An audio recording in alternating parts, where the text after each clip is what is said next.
You have 30 minutes before production deployment. The API is failing. The logs are filling with red errors. Someone in Slack asks, "Any update?" Your heart starts beating faster. Your hand moves across the keyboard, but your mind is already somewhere else. It is imagining blame. It is imagining failure. It is imagining the meeting tomorrow where everyone quietly looks at you. But pause for a moment. What if the problem is not only the broken code? What if the deeper problem is that your mind has become the error? Today, we are going to look at debugging through a Zen principle called Mushin. It is often translated as no mind, but it does not mean an empty mind.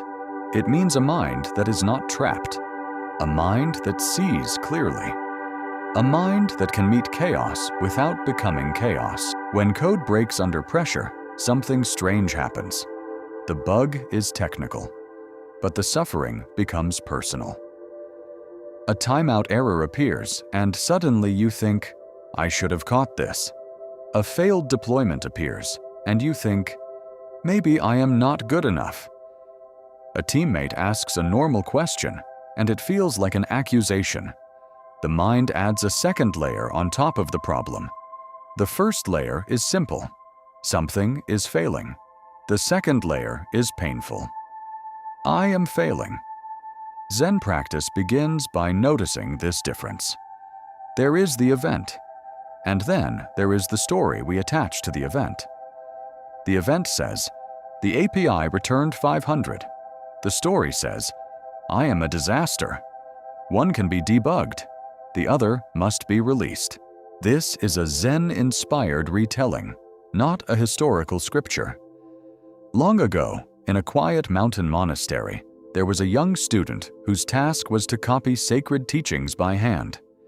Every morning, he sat near the open window. He dipped his brush in ink. He breathed slowly, and he wrote. But one winter evening, the head monk came to him with urgent news.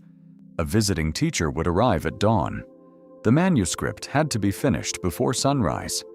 The student bowed and returned to his desk. At first, his hand was steady, but as the night grew colder, his mind grew louder. What if I make a mistake? What if the teacher sees my poor work? What if everyone knows I am not ready?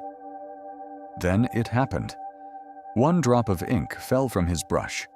It landed in the middle of a page. The student froze. His chest tightened.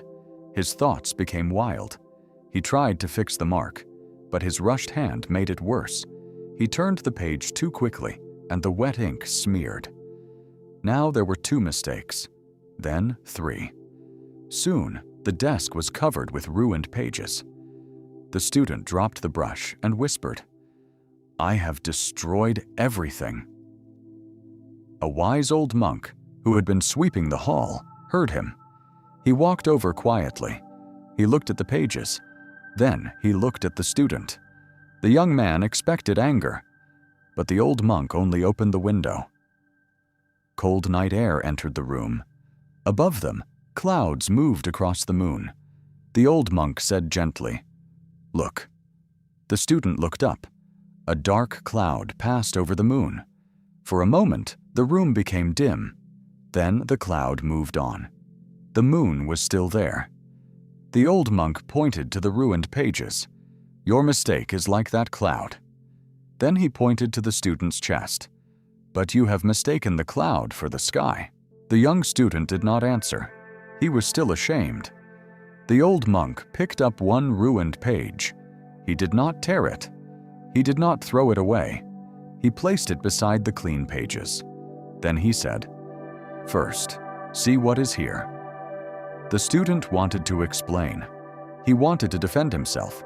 He wanted to say he was tired, afraid, and under pressure.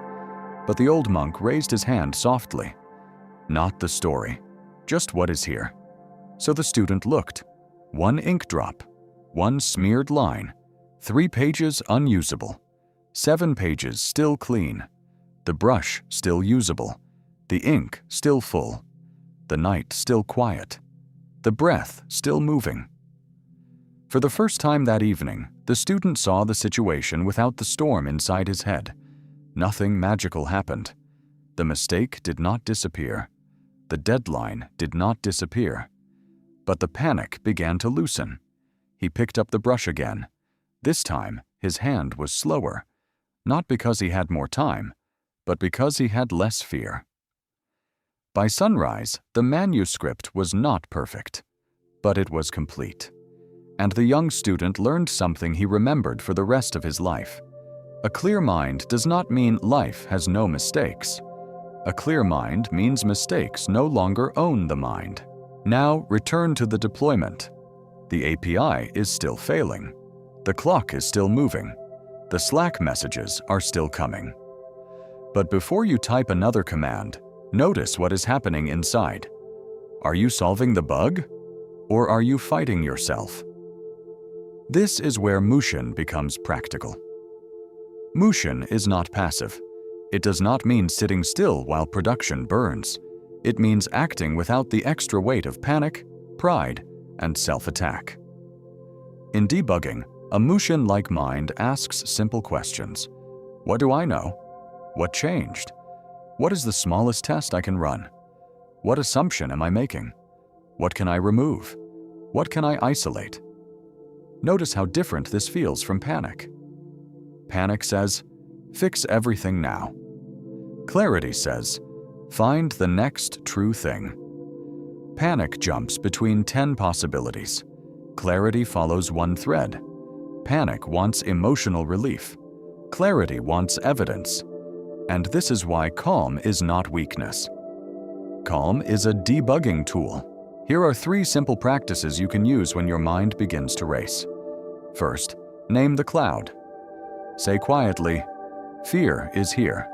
Not, I am afraid and I cannot handle this. Just, fear is here.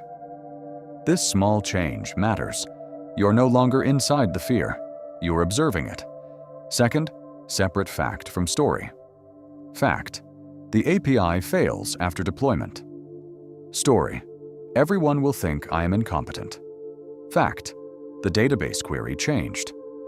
Story: I always ruin important things. When you separate fact from story, the problem becomes smaller, and smaller problems can be solved. Third, return to the next breath and the next step. Not the entire system, not your whole career, not tomorrow's blame, just the next breath, then the next command. Check the logs, compare the last release, roll back if needed, ask for another pair of eyes, write down what you know, one breath, one fact, one step. This is not just spiritual language, it is how you protect your attention. And attention is the most valuable tool you have when everything is breaking. Maybe you're not a developer.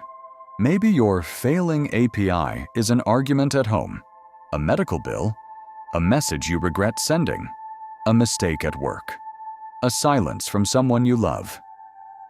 The shape is different, but the mind does the same thing. It turns the cloud into the sky. It says, this moment is everything. It says, this mistake is who I am. It says, this pain will never pass. But Zen wisdom gently reminds us, the cloud is real, but it is not the sky. The error is real, but it is not your identity. The stress is real, but it does not have to become your master. You can care deeply and still breathe. You can take responsibility without attacking yourself. You can move quickly without becoming frantic. You can make mistakes and still remain worthy of respect. So the next time your code breaks, remember the young student and the ink drop. Do not deny the mistake. Do not pretend the page is clean. Look clearly.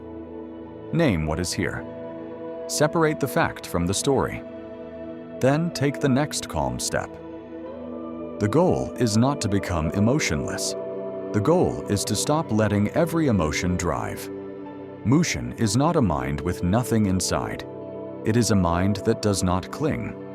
The bug appears, the fear appears, the cloud passes, and the sky remains. If this story helps you breathe a little slower, Subscribe for more calm stories and Buddhist-inspired life lessons for modern stress. And in the comments, share one sentence. What is one cloud you're learning not to mistake for the whole sky?